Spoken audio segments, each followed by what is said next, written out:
일단은 첫 번째는 어제 오늘 미국 증시에 좀 가장 큰 영향을 줬던 내용이라고 보시면 될 것 같은데 일단 부실 대출 관련한 내용이 좀 있었습니다. 그래서 신용 리스크가 조금 불거지는 그런 모습들이 있었고 이게 전반적으로 미국 증시의 어떤 투심을 좀 악화시킨 가장 큰 요인이었다 이렇게 보시면 될 것 같은데 최근에 그 JP 모건 CEO도 그런 얘기를 했잖아요. 미국의 그 신용 리스크를 좀 주목을 해야 된다 이렇게 좀 얘기를 했었는데 사실 그때까지는 시장에서는 그냥 뭐 좀 반반이긴 했던 것 같아요. 워낙에 JP모건 CEO 자체가 이전부터 굉장히 좀 성향 자체가 되게 조심스럽기도 하고 신중하기도 하고 이런 그 리스크나 이런 요인들에 좀 굉장히 좀 주목하는 그런 인물이기 때문에 어느 정도 감안을 하기는 해야겠습니다만 슬금슬금 뭐 신용에 대한 이야기들 계속 좀 나오고 있었던 것 같아요.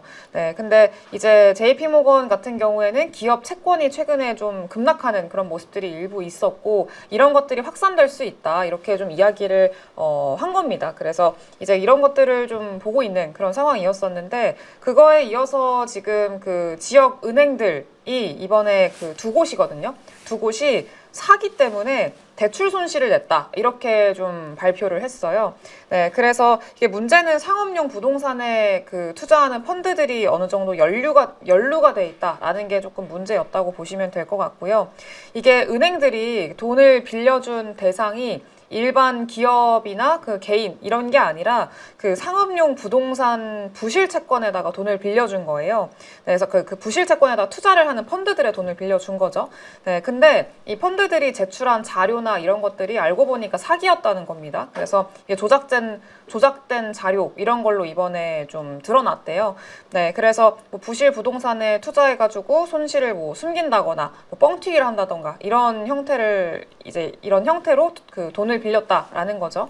그래서 이번에 자이언스나 이제 웨스턴 얼라이언스 같은 경우에도 마찬가지로 이 자이언스가 이런 것들 때문에 5천만 달러의 손실을 냈다. 뭐 하나로 하면은 한 거의 700억 원 가까운 돈이죠. 네, 그래서 이것 때문에 손실 처리를 좀 했고 웨스턴 얼라이언스 같은 경우에도 이 같은 차입자한테 돈을 빌려줬기 때문에 같은 좀 손실 가능성이 생기지 않았나라는 그런 영향을 좀 받아가지고 오늘 미국 증시에서 10% 이상씩 좀 급락이 나왔습니다. 그래서 그 S&P 500에 있는 그 지역은행 ETF가 있는데 지역은행 ETF가 이번에 한 6% 정도 좀 급락이 나왔고요.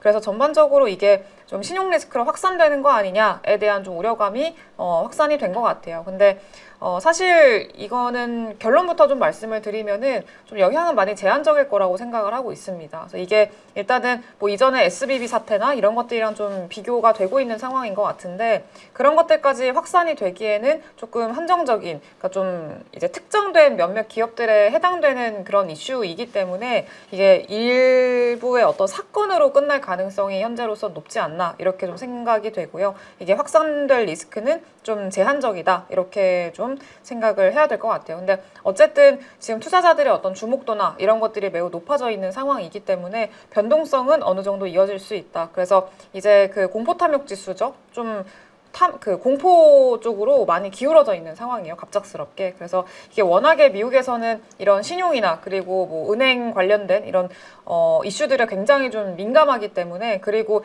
애초에 이런 기업들에 투자하는 투자자들의 성향 자체가 굉장히 보수적인 성향을 가지고 있잖아요. 그래서 일단 이런 관련된 뉴스가 나오고 나면은 사실관계를 확인하는 것보다 먼저 일단 주식을 팝니다. 그래서 먼저 팔고 그 다음에 사실관계를 확인하는 그런 좀 성향들이 일단 있거든요. 그래서 이제 먼저 선제적으로 주가가 급락하고 이후에 사실관계를 확인을 하고 좀 주가가 회복하거나 아니면 조금 더 변동성이 이어지는 이런 형태로 가는 좀 경향들이 있는데 이번에도 좀 비슷한 형태였다고 좀 생각이 들고요. 이게 은행주들이 아무래도 이렇게 좀 급락이 나오다 보니까 전반적으로 시장을 급락시키는 그런 형태의 움직임이 좀 나왔었습니다. 그래서 오늘 우리 증시에는 사실 영향은 좀 제한적일 거라고 생각을 하고 있고 물론 워낙에 우리나라 증시도 좀 그동안에 빠르게 많이 올랐기 때문에 지수는 승부르기가 나올 수는 있어도 이제 전반적으로 모멘텀적으로 봤을 때는 훼손되는 것들은 좀 제한적이지 않을까라고 좀 생각이 듭니다. 그래서 어제 미국 증시가 상당히 좀 변동성이 컸었기 때문에 일단은 요 이슈를 제일 먼저 좀 체크를 해야 될 것 같아서 가지고 왔고요. 그리고 두 번째 이슈로는 그나마 어제 이런 전반적인 그 11개 업종이 11개 업종 중에서 10개 업종이 미국 증시에서 다 하락을 했거든요. 근데 딱 한 개 업종만 상승이 나왔는데 그게 테크였습니다. 그래서 IT 테크 쪽이 유일하게 좀 상승이 나왔었고 반도체, AI, 인프라 이쪽에 대한 기대감이 여전히 좀 건재하다라는 거를 확인을 하면서 그쪽이 좀 시장의 어떤 하락을 방어해주는 역할을 했다 이렇게 보시면 될 것 같아요. 그래서 뉴스들이 좀 일부 나왔는데 일단은 그 중에서 좀 두드러진 특징을 보였던 것 중에 하나가 오라클이었습니다. 오라클 주가가 3% 넘게 좀 상승하면서 마감을 했는데 그 이유를 보면은 2030년까지 클라우드 매출이 1,660억 달러로 급증할 거다. 이렇게 좀 회사가 발표를 했습니다. 네, 그래서 이제 지금이 2025년도 회계연도 기준으로 했을 때는 100억 달러 정도의 이제 클라우드 매출이 있었는데 2030년, 5년 뒤에 회계연도 매출 같은 경우에는 1,660억 달러로 증가할 것 같다. 그러니까 결과적으로는 5년 만에 거의 16배가 증가를 하는 그런 전망을 내놨다는 거죠. 네, 그래서 지금 시장에서는 그거에 굉장히 좀 긍정적으로 반응을 했다 이렇게 보시면 될 것 같고요. 이거는 5년 동안 연평균 75% 상승에 달하는 수치라고 합니다. 어마어마하죠. 그래서 지금까지 이제 오라클은 2025년도에 이미 굉장히 큰 폭의 성장률을 보여가지고 50%의 성장을 보였습니다. 근데 그것보다 훨씬 더 많은 성장을 앞으로 5년 동안 좀 보여줄 거다라는 그런 기대감이 반영이 됐고요. 그리고 현재 분기에 30일 동안 추가적으로 이 오라클 CEO가 밝힌 내용 중에 하나가 30일 동안 오라클이 650억 달러 규모의 새로운 클라우드 인프라 계약을 체결했다. 이렇게 좀 얘기를 했대요. 근데 여기에 메타클라우드와의 새로운 계약들 이런 것들도 좀 포함이 됐다라고 합니다. 그래서 최근에 오라클은 뭐 엔비디아와의 어떤 내용이나 그리고 오픈 AI 이런 많은 기업들과의 어떤 협업 관련된 내용들을 좀 발표를 했었는데 추가적으로 좀 앞으로 보여줄 것들이 더 많이 남았다라고 시장에서는 좀 판단을 했던 것 같아요. 그래서 이런 점들이 이런 기술주들의 전반적인 좀 분위기를 우호적으로 만들어주는 그런 역할을 했다고 보시면 될 것 같고요. 그리고 이 외에 다른 반도체 그 관련된 내용들이 있어가지고 간략하게만 좀 체크를 하고 넘어가겠습니다. 앞서서도 이제 황유한 팀장님께서 좀 언급을 해주시긴 했는데 어제 CT 그리고 UBS 이쪽에서 마이크론에 대한 목표 주가를 좀 상향 조정하는 그런 모습이 좀 있었습니다. 그래서 어제 그 기술주들, 그 반도체 종목들 안에서도 마이크론의 주가가 상당히 좋았거든요. 5% 넘게 거의 6% 가깝게 좀 상승을 했고 다시 한번 좀 신고가를 경신을 해내는 그런 모습을 좀 보여줬는데 일단 UBS도 그렇고 CT 쪽에서도 그렇고 마이크론의 목표 주가를 상향한 근거는 이제 디램 기존의 AI 이런 어떤 호황 자체가 디램의 상승을 좀 견인을 하고 있다라는 게 좀 핵심적인 내용이었습니다.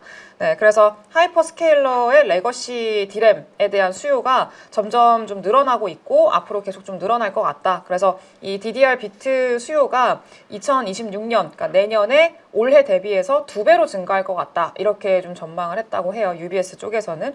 네, 그래서 앞으로 이 HBM에 대한 어떤 수요 그리고 기존의 레거시 디램에 대한 수요까지 확산이 되면서 전반적으로 앞으로 계속 좀 좋아질 거라고 예상을 하고 있고요.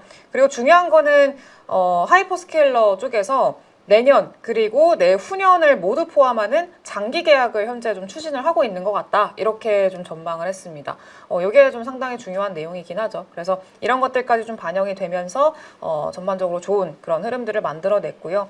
그리고 요거는 어제 이제 오후에 TSMC가 이익을 발표를 했죠. 이익도 여전히 견고하게 잘 됐습니다. 그래서 AI 칩 수요를 다시 한번 좀 보여주는 그런 이제 데이터를 내놨고요. 그러면서 이제 TSMC나 이런 뭐 마이크론도 그렇고 전반적으로 개별 기업들 이슈이긴 합니다만 전반적인 반도체나 그리고 AI 인프라 이쪽에 대한 좀 기대감이 여전히 이어지고 있고 계속 장기화되고 있구나라는 거를 확인시켜주는 내용이라고 보시면 될 것 같아요. 그래서 지금 뭐 보면은 반도체 이제 종목군들 안에서도 아직까지 뭐 덜 오른 종목들 꽤 있기는 합니다. 지금 거의 뭐 삼성전자나 SK 하이닉스가 대부분의 수급들을 좀 가져가는 형태로 움직임이 나와서 뭐 어제 같은 경우에는 반도체 소부장들은 좀 조용한 흐름이었거든요. 개별적으로 조금 뭐 좋았던 종목들도 일부 있고 좀 안 좋았던 종목들도 일부 있었는데 전반적으로는 좀 쉬어가는 그런 흐름이긴 했습니다. 근데 이렇게 삼전 그리고 SK 하이닉스의 어떤 큰 형님들이 끌어주고 있는 상황이고 레거시 쪽으로까지 어떤 수요가 확산되고 있는 이런 시점에서 반도체 소부장들로의 어떤 수급의 확산이 충분히 이루어질 수 있을 만한 구간이라고 좀 생각이 들고요.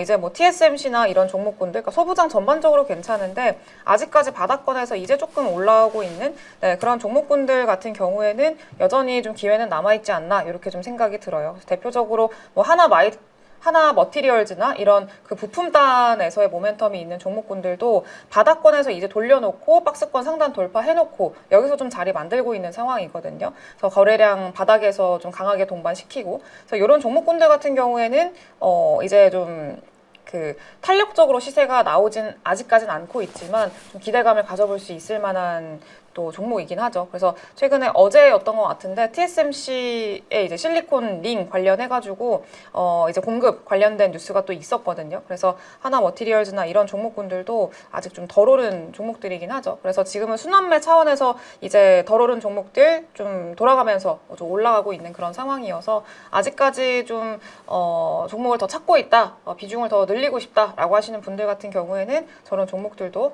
일부 좀 참고하시면 좋지 않을까라고 생각을 합니다.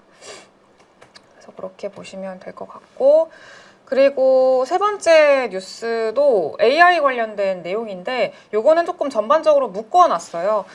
이제 보면은 지금 AI 그 데이터 센터 관련된 투자가 워낙에 좀 강하게 집행이 되고 있다 보니까 좀 전력난에 시달리고 있고, 많은 기업들이 전력난을 해결하기 위해서 좀 방법들을 강구하고 있는데 그 대안으로 자체 발전소를 좀 건설을 하고 있는 트렌드라고 합니다. 최근의 흐름들 자체가. 그래서 어쨌든 결과적으로는 천연가스 그리고 가스터빈, ESS 이쪽에 대한 수요가 최근에 계속 급증하고 있다라는 그런 내용이라고 보시면 될 것 같은데, 뭐 이 AI 데이터 센터가 많이 좀 건설이 되면서 전력난이 계속 발생을 하고 있고, 요거를 좀 충당을 시키려고 하는 지금 국가의 어떤 산업들, 그러니까 미국에서 주도하고 있는 그런 국가 주도의 어떤 전력망을 깔고 이런 사업들이 지금 진행 중인데 이게 너무 오래 걸린다는 얘기예요. 그래서 이 너무 오래 걸리는, 그러니까 이게 지금 당장 필요한 전력들은 계속 좀 높아지고 있는 상황인데 국가적으로 지금 조달해주고 있는 이런 망이라던가 이런 사업들 자체가 상대적으로 수요 대비해서 공급이 좀 느리다 보니까 이 지금의 어떤 공급난을 해결하기 위해서 자체 발전소를 건설을 하고 있고, 자체 발전소 그 원으로 사용을 하는 게 대부분 다 천연가스를 많이 선택을 하고 있다라는 거죠. 가장 현실적인 선택이라고 보시면 될 것 같고, 지금 뭐 원전이라던가 그리고 신재생 에너지들 이런 것들 당연히 대안으로 많이 지금 사용이 되고 있기는 합니다만, 대형 원전은 조금 건설하는데 당연히 이거는 몇 년 동안 시간이 걸리고, 그리고 SMR 같은 경우에도 상용화를 지금 당장 시키기에는 조금 더 시간이 좀 필요하고 이러니까 필요하고요. 그리고 신재생 에너지 같은 경우에는 지금 뭐 트럼프 대통령의 워낙 좀 그 프로젝트가 취소되기도 하고 뭐 복원되기도 하고 이런 변동성이 좀 있어서 앞으로 어떻게 될지 모른다는 좀 불안감이 여전히 이어지고 있기는 하죠. 그래서 이제 여기서 그나마 좀 안전한 선택지로 천연가스가 많이 선택이 되고 있다라고 좀 생각이 듭니다. 그래서 이제 천연가스를 활용한 뭐 소형 터빈 쪽에서 비교적으로 좀 이 선택지가 많이 선택을 받고 있는 상황인 것 같아요. 그래서 워낙에 즉각 공급이 가능한 그런 쪽이다 보니까 이런 소형 터빈 쪽으로 좀 많이 선택을 받고 있고요. 그래서 터빈 쪽에서는 최근에 주목받고 있는 게 두산 에너빌리티 이쪽이죠. 그래서 지금 전 세계적으로 봤을 때 터빈을 만들 수 있는 그런 그 기업들이 많지 않아요. 딱 4개 정도가 있는데 원래는 탑3죠. 탑3인데 이제 좀 뒤늦게 그 어떤 사업에 참전을 한 게 두산 에너빌리티고, 이제 탑3가 워낙에 지금 좀 이런 수요들이 많아가지고 이제 수주를 받고 있다 보니까 풀캐파가 찼다 보니까 이제 그 다음인 4번째로 진입을 한 두산 에너빌리티한테 기회가 오고 있는 그런 상황이어서 그게 최근에 주목을 받아서 주가가 좀 상당히 좋은 그런 상황이라고 좀 보시면 될 것 같아요. 그래서 이제 뭐 두산 에너빌리티를 포함해서 어쨌든 여기서도 같이 이 공급에 대한 어떤 불안정성을 해소하기 위해서 ESS가 장착된 그런 장비들을 좀 많이 판매를 하고 있대요. 근데 소형 터빈 쪽에서는 지금 캐터필러가 제일 좀 선두에 있는 그런 기업이기는 한데, 어쨌든 뭐 ESS가 장착된 그런 터빈이나 이런 것들까지 같이 좀 수요가 늘어나고 있어서 지금 뭐 어제 같은 경우에는 2차 전지, ESS 이쪽들이 굉장히 많이 주목을 받았었잖아요. 그래서 여기서 파생재고로 같이 좀 들어올 수 있는 ESS 관련된, 어제 산일전기가 신고가를 만들었는데 산일전기 같은 경우에도 이제 아무래도 신재생 쪽의 ESS 이쪽에 이쪽에 들어가는 그 이제 배전반이나 이쪽들을 담당을 하고 있는 기업이다 보니까 좀 같이 좀 주목을 받은 것 같아요. 그래서 ESS 그리고 뭐 천연가스 관련된 기업들 최근에는 이제 S&T 에너지도 이제 좀 조정을 많이 받았는데 이런 종목들도 여전히 그 추세는 좀 유지를 하고 있는 상황이긴 하거든요. 그래서 이런 것들도 좀 돌리는 것들 한번 좀 기대를 해볼 수 있지 않을까라고 좀 생각을 하고요. 뭐 전력망 같은 경우에는 우리가 다 일반적으로 알고 있는 뭐 HD 현대건설기계나 효성중공업 뭐 이런 종목군들 당연히 주목을 해야 될 거고요. 그래서 요 안에서의 어떤 그 스토리를 계속 이어가고 있는 상황이어서 요거를 다시 한번 좀 점검을 해 봤습니다. 네, 그래서 이런 것들 좀 참고하시면 될 것 같고요. 그리고 뭐 예비 발전기라고 하면은 당연히 GNC 에너지 뭐 이런 종목들도 그 비상 발전기 관련해서는 좀 주목을 해야겠죠. 네.